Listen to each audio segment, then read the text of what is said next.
नमस्कार, आरआरसी नेटवर्कच्या ताज्या बातमीपत्रात आपले स्वागत। अशा आहेत आजच्या प्रमुख घडामोडी। हेडलाईनचे स्पॉन्सर आहेत बाठे सरांचे श्री समर्थ कोचिंग क्लासेस, 12 ज्योतिर्लिंग मंदिराजवळ अकोला। आपला वऱ्हाड, आपली भाषा, आपली माणसं, आपला क्लास। अकोल्यात पहिल्यांदा घडली अशी घटना, अग्नी दिल्यानंतर थांबविले अंतिम संस्कार, पलकच्या निधनानंतर वेदना कायम। होली क्रॉस कॉन्व्हेंटचे पडले तरी नाक वर, पालकांना दमदाटी, तक्रार कराल तर खबरदार।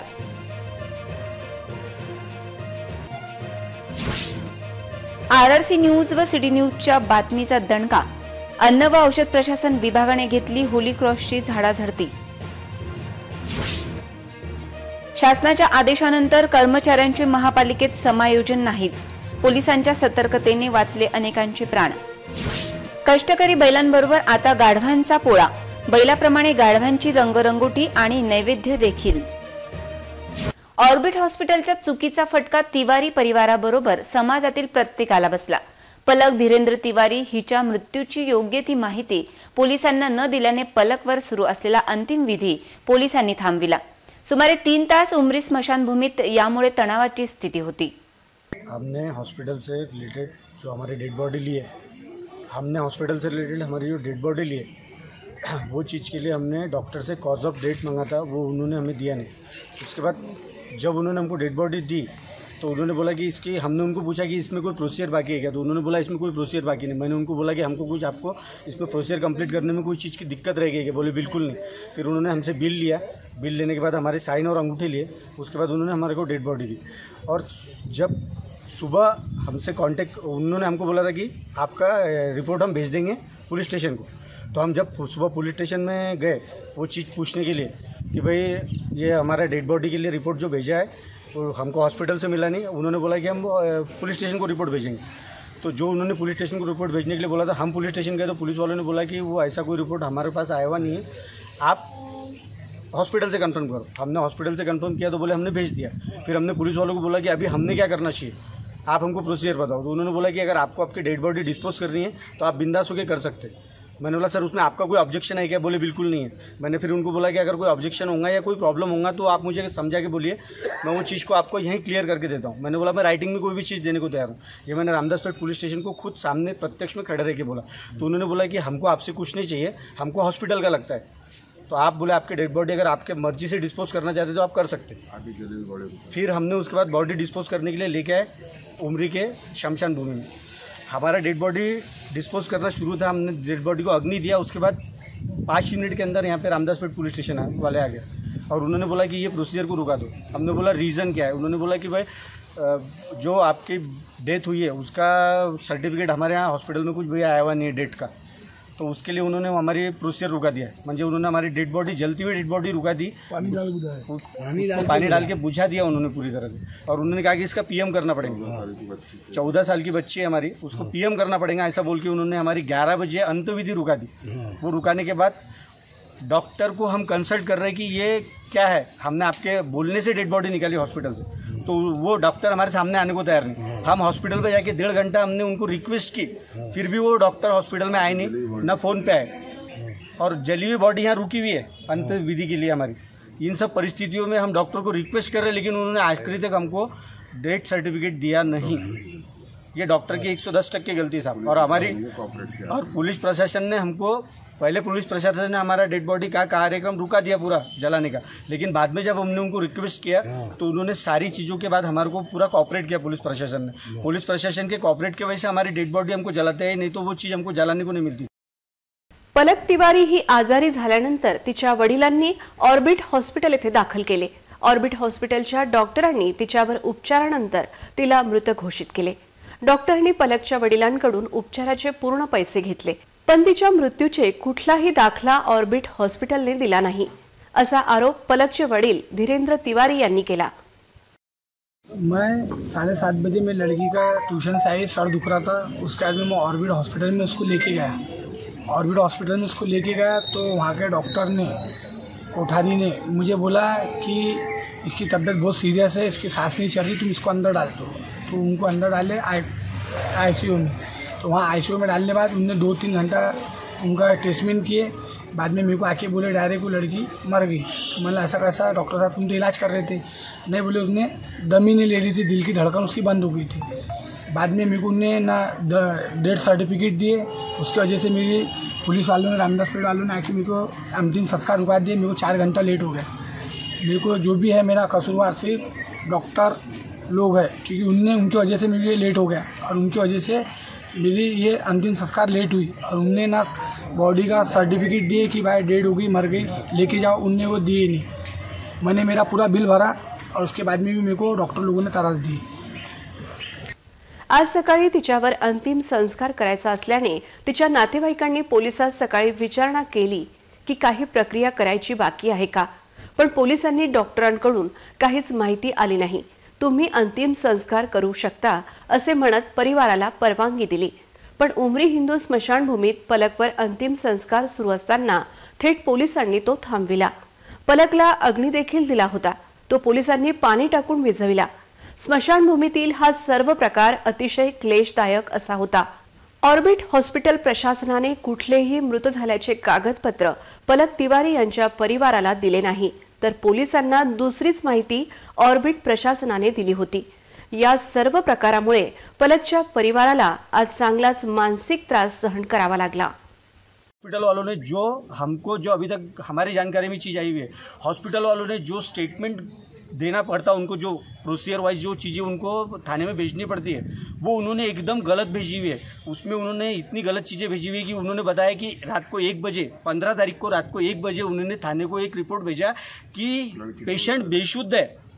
और जो हमको उन्होंने रिपोर्ट दी है, जो हमारे को कागज़ दिया उन्होंने डिस्चार्ज के बाद, उसमें उन्होंने स्पष्टपणे लिखे हुआ है कि डेट, पेशेंट का डेट 10:45 पे हो गया 14 तारीख को, 10:45 PM को 14 तारीख को डेथ हो गया उनका।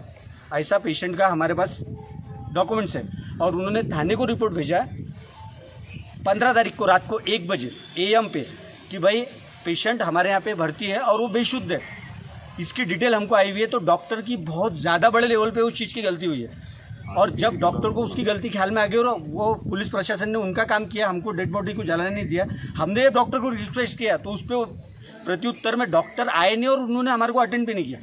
तो पुलिस प्रशासन ने अगर हमको सपोर्ट नहीं किया रहता तो हम डेड बॉडी जला नहीं पाते थे। हमको आधी अधूरी जली हुई डेड बॉडी PM करने ले जानी पड़ती थी। तो ये डॉक्टर की बहुत ज़्यादा बड़ी गलती है साहब। पोलीस प्रशासनाने चितेवरील पलकच्या अर्धवट जळालेल्या शरीराचा पंचनामा आणि पोस्टमॉर्टमसाठी आवश्यक त्या गोष्टी केल्याची माहिती समोर आली आहे। त्यानंतर पोलिसांनी पलकच्या अंतिम संस्कारासाठी मान्यताही परिवाराला दिली। हा सर्व प्रकार केवळ ऑर्बिट हॉस्पिटल प्रशासनाच्या चुकीने झाला।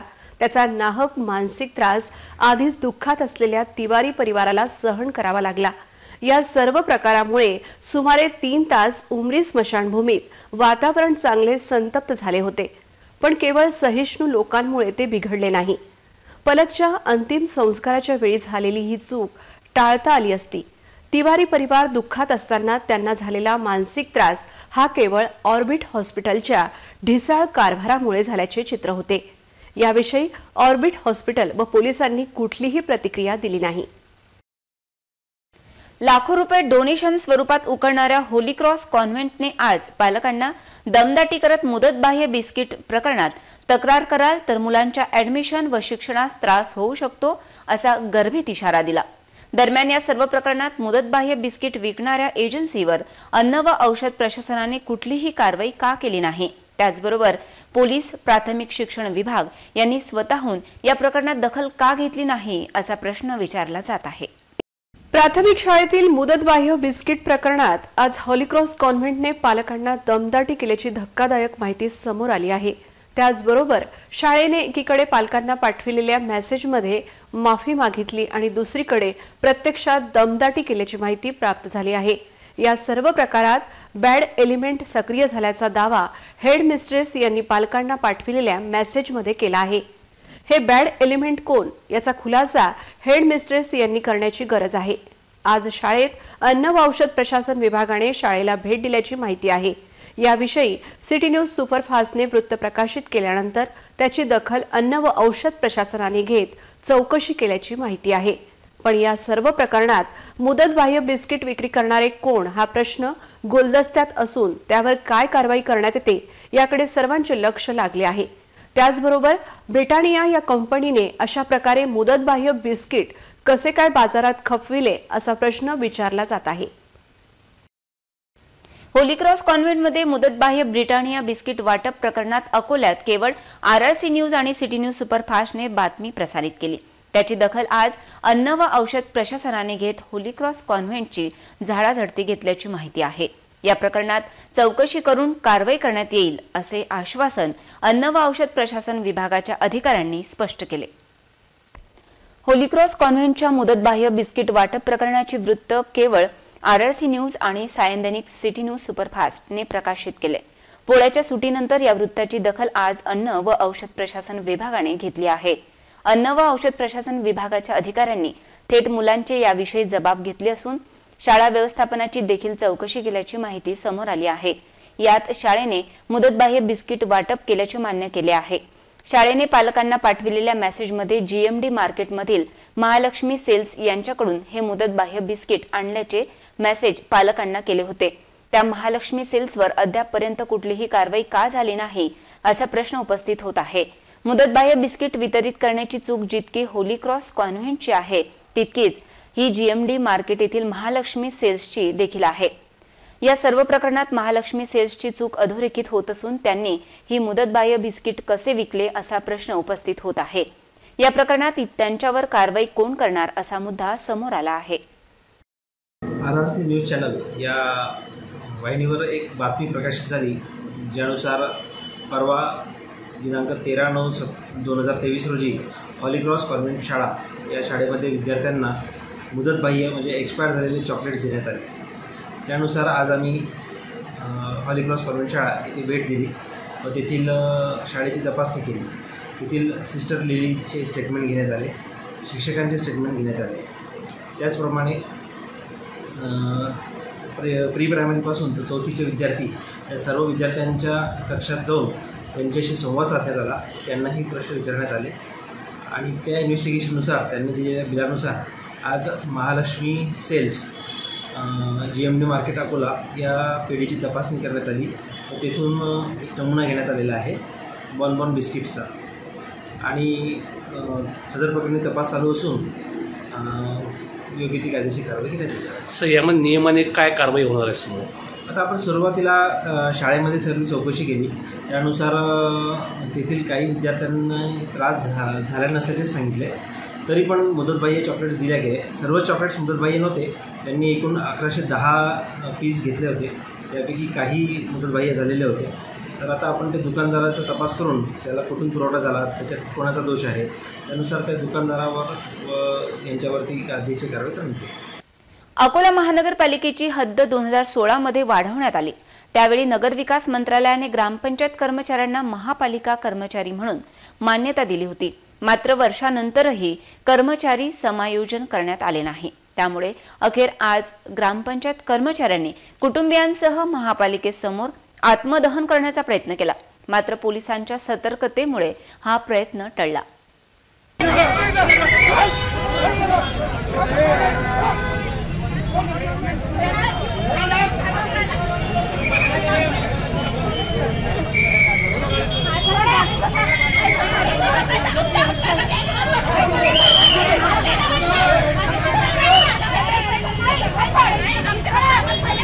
ग्रामपंचायत कर्मचाऱ्यांची महानगरपालिकेत समायोजन व्हावे यासाठी अनेक निवेदने व आंदोलने केली, मात्र महापालिका प्रशासनाने ग्रामपंचायत कर्मचारी आस्थापनेवर घेतले नाहीत।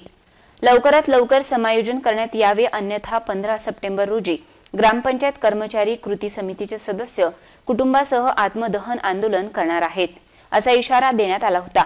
त्यामुळे आज सकाळपासूनच महापालिकेसमोर कडेकोट पोलीस बंदोबस्त तैनात करण्यात आला होता। खबरदारी म्हणून महापालिकेच्या आवारात अग्निशमन विभागाच्या गाड्या आणि रुग्णवाहिका सज्ज ठेवण्यात आल्या होत्या।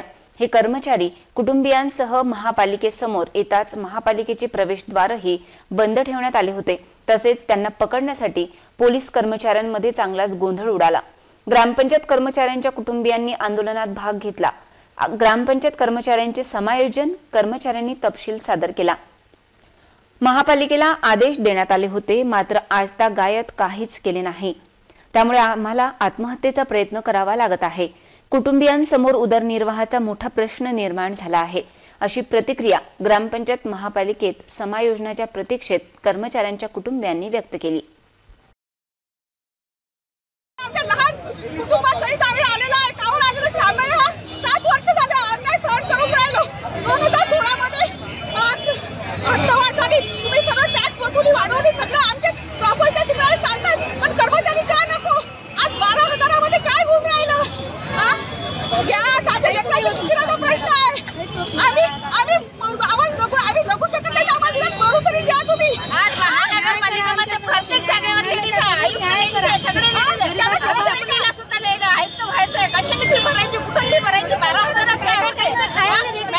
एक जण कोणतरी बोला, एक जण हा दिवस आला नसता।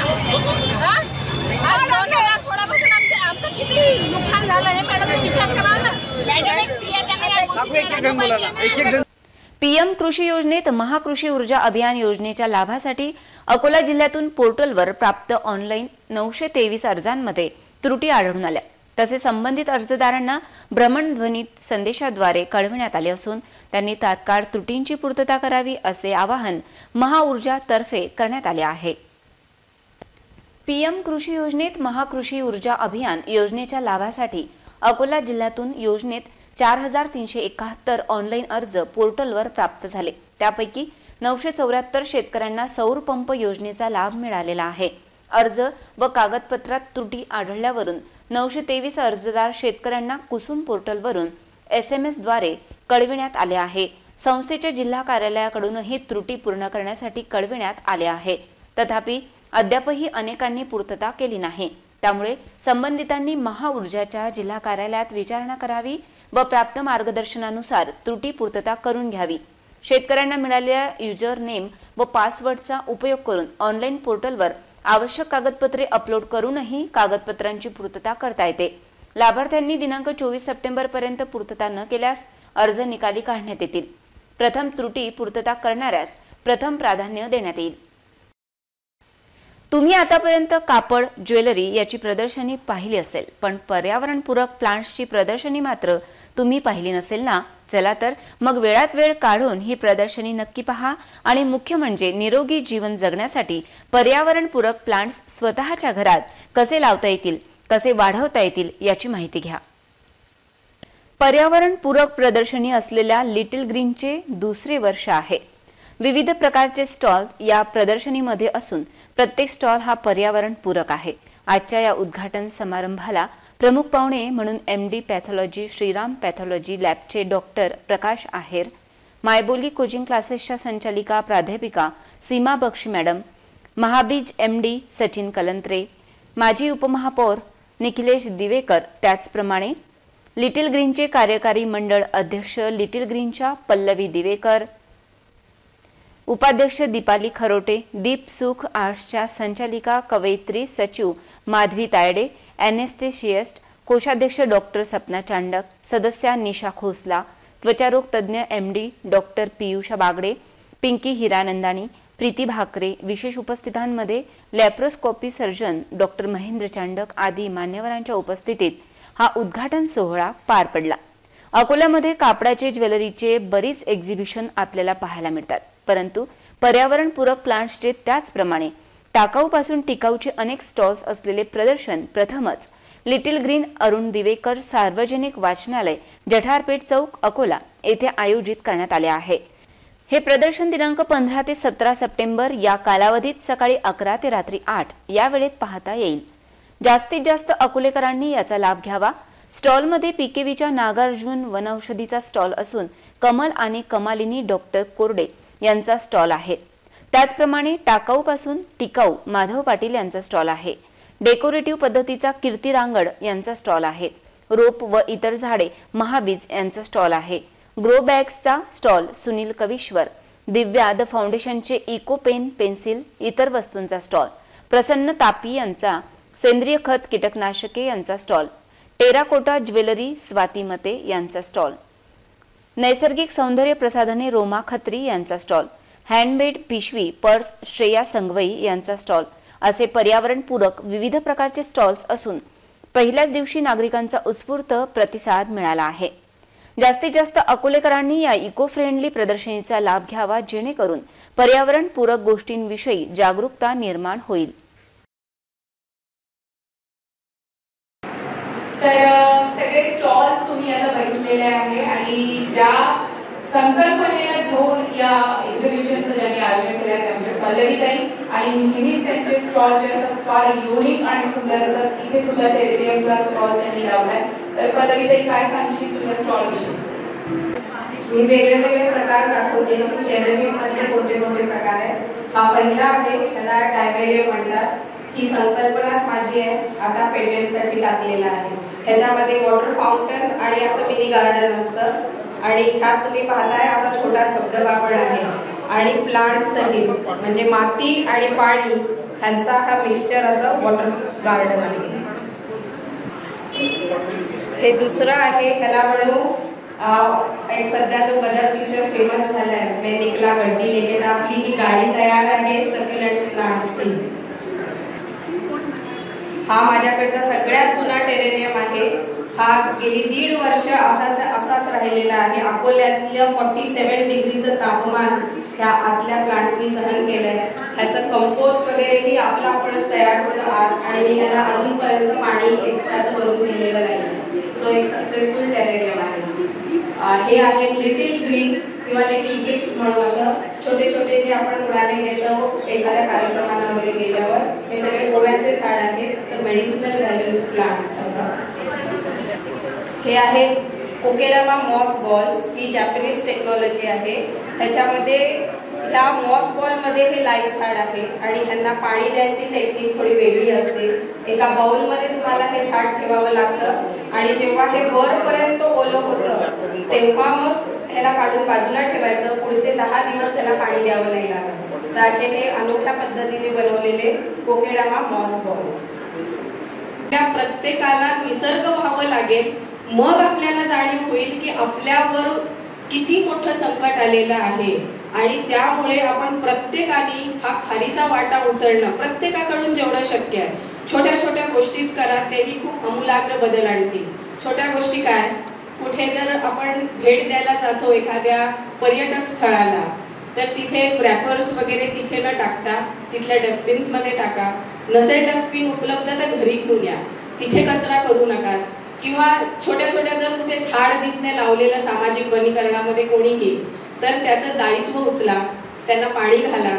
तुमच्या घरात जे आवारात पक्षी किंवा खार वगैरे असे जे आहेत कीटक आहेत ह्यांना मारू नका। दैट मीन्स की अवेयरनेस फैल रहा है और इनफैक्ट ये बच्चों के लिए बहुत अच्छा लर्निंग है कि अवेयरनेस होना ज़रूरी है। इनफैक्ट हम स्कूल में भी ऐसे कुछ एक्टिविटीज़ लेते हैं। फर्स्टली तो ये आपने सही कहा है कि हमेशा अलग अलग टाइप के एग्जीबिशंस होते हैं, बट ये पहला न्यू एक्सपीरियंस है और मुझे तो काफ़ी न्यू एक्सपीरियंस लगा। होता है या यूट्यूबर आहे त्याचं लाईफ 6 ते 7 वर्ष असते।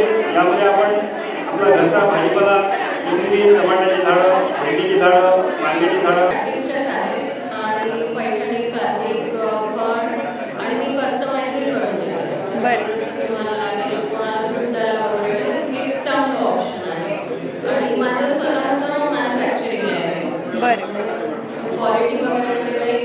हमारा ये स्टॉल ऑर्गेनिक है, जिसके कि केमिकल फ्री है और एनिमल क्रूएल्टी फ्री है।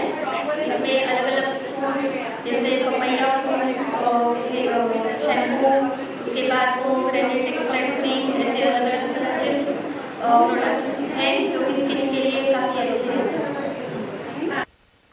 निवडणुकांच्या माध्यमातून व मतदानाच्या राष्ट्रीय कार्यातून लोकशाही बळकट होते। त्यामुळे नव्याने मतदानास पात्र झालेल्या सर्व तरुणांनी मतदान नोंदणी करून घ्यावी असे आवाहन उपजिल्हा निवडणूक अधिकारी महेश परंडेकर यांनी आज येथे केले। जिल्हा निवडणूक कार्यालयाकडून दिनांक 1 जानेवारी 2024 या अर्हता दिनांकावर आधारित छायाचित्र मतदार यादीचा विशेष संक्षिप्त पुनरीक्षण तसेच स्वीप कार्यक्रम जिल्ह्यात राबविण्यात येत आहे। त्या अनुषंगाने जिल्हा परिषद आगरकर कनिष्ठ महाविद्यालयात नवमतदार नोंदणी शिबिर आज घेण्यात आले। नायब तहसीलदार स्वप्नाली काळे, प्राचार्य सतीश देशमुख, समन्वय अधिकारी गजानन महल्ले, नोडल अधिकारी रवींद्र साखरकर आदी उपस्थित होते। शिबिरात महाविद्यालयाच्या 36 विद्यार्थ्यांची नोंदणी करण्यात आली। अर्हता दिनांकास वयाची 18 वर्षे पूर्ण करणारा एकही विद्यार्थी नोंदणीपासून वंचित राहू नये यासाठी महाविद्यालयांनी विद्यार्थ्यांनी प्रोत्साहित करावे असे आवाहन परंडेकर यांनी यावेळी केले। पोळा सणाच्या दुसऱ्या दिवशी नागपूर शहरात मारबत बडग्या उत्सव साजरा केला जातो। त्याच धर्तीवर अकोल्यातील मोठी उमरी संकुलात पोळ्याच्या दुसऱ्या दिवशी काली मारबत काढली जाते। समाजातील कुप्रथा नष्ट करण्याच्या उद्देशाने पोळा सणाच्या दुसऱ्या दिवशी मारबत हा सण साजरा केला जातो।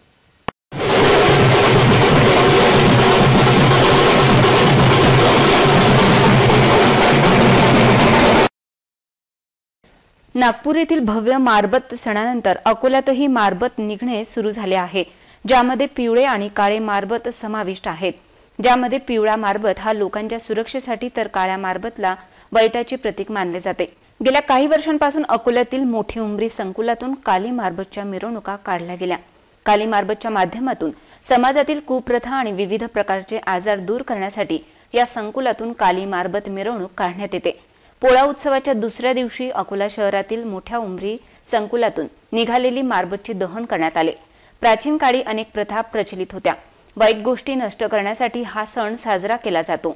वाईट परंपरा आणि अंधश्रद्धा नष्ट करताना चांगल्या परंपरांचे स्वागत करणे हा मारबत उत्सव साजरा करण्याचा उद्देश आहे। काली मारबत मिरवणुकीत स्थानिक नागरिक मोठ्या संख्येने सहभागी झाले होते। पोळा म्हटलं की बैलच आपल्या डोळ्यासमोर येतील, पण अकोटमध्ये आज चक्क गाढवांचा पोळा भरलाय। चला पाहूया पूर्ण वृत्तांत। बैलाप्रमाणे कष्ट करण्यात पुढे असलेल्या गाढवांचा सन्मान अकोट येथे करण्यात आला। बैलांचा पोळा तर आपण नेहमीच भरलेला पाहिला आहे, पण कष्टकरी गाढवांचा सन्मान आणि त्याची रंगरंगोटी करून त्याला मिष्ठान्न खाऊ घालण्याची प्रथा अकोट येथे सुरू आहे। आज अकोटमधील रामटेकपुरा येथे गाढवांचा पोळा भरला होता। पोळ्याच्या दिवशी आणि दुसऱ्या दिवशी सुद्धा हा पोळा भरतोय। या गावातील भोई समाजाने गेल्या 50 वर्षांपासून ही परंपरा जपली आहे। अकोट शहरातील जवळपास 200 कुटुंबांचा उदरनिर्वाह गाढवांवर चालतोय। वर्षभर या गाढवांवर माती, दगड, वाळू आणि लाकडं वाहण्याचं काम हे लोक करतात। आज या गाढवांची पूजा करून त्यांना नैवेद्य देण्यात आला। त्याचबरोबर गाढवांची पूजा करून त्यांच्याबद्दल कृतार्थ भाव व्यक्त केला गेला। मी श्रीराम पांडुरंग कंडाळे अकोटमधून बोलतो, रामटेकपुरा अकोट। ह्या पोळा आता जसा बैलाचा सजवते तसा गाढवाचा पोळा आता नाही। इथं पहिल्यापासून आजोबापासून चालू आहे, परंपरापासून आमचा तसा आज बी चालू आहे पोळा। कारण आम्ही हे परंपरा पुढे निभू। जसं पहिले जास्त गाढव होते, पण आता कमी गाढव झाले, तरी बी आम्ही आमचा पोळा जे आहे आमच्यापाशी गाढव 2 गाढव 4 गाढव 10 गाढव जशापासून आहे तसे जमा करतो, तिथं पोळा भरवतो आम्ही। तो पहिले भरत होता 50 गजेचा, समजा 10 गजे तरी भरू, पण भरतो पोळा आमचा। तशी बी आज 50-60 गजे आहे तिथं।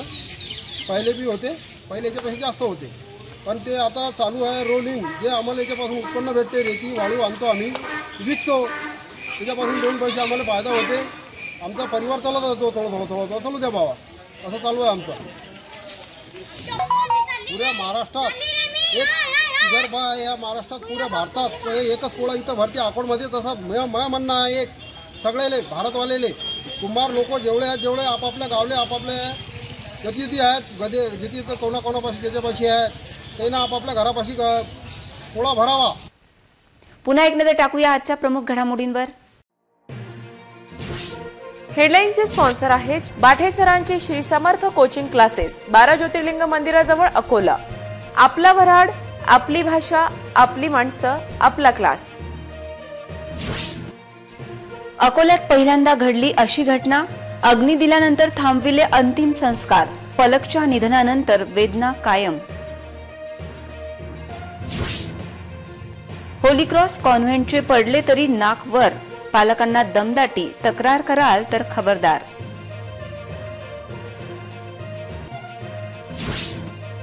RRC न्यूज व सिटी न्यूजच्या बातमीचा दणका, अन्न व औषध प्रशासन विभागाने घेतली होली क्रॉसची झाडाझडती।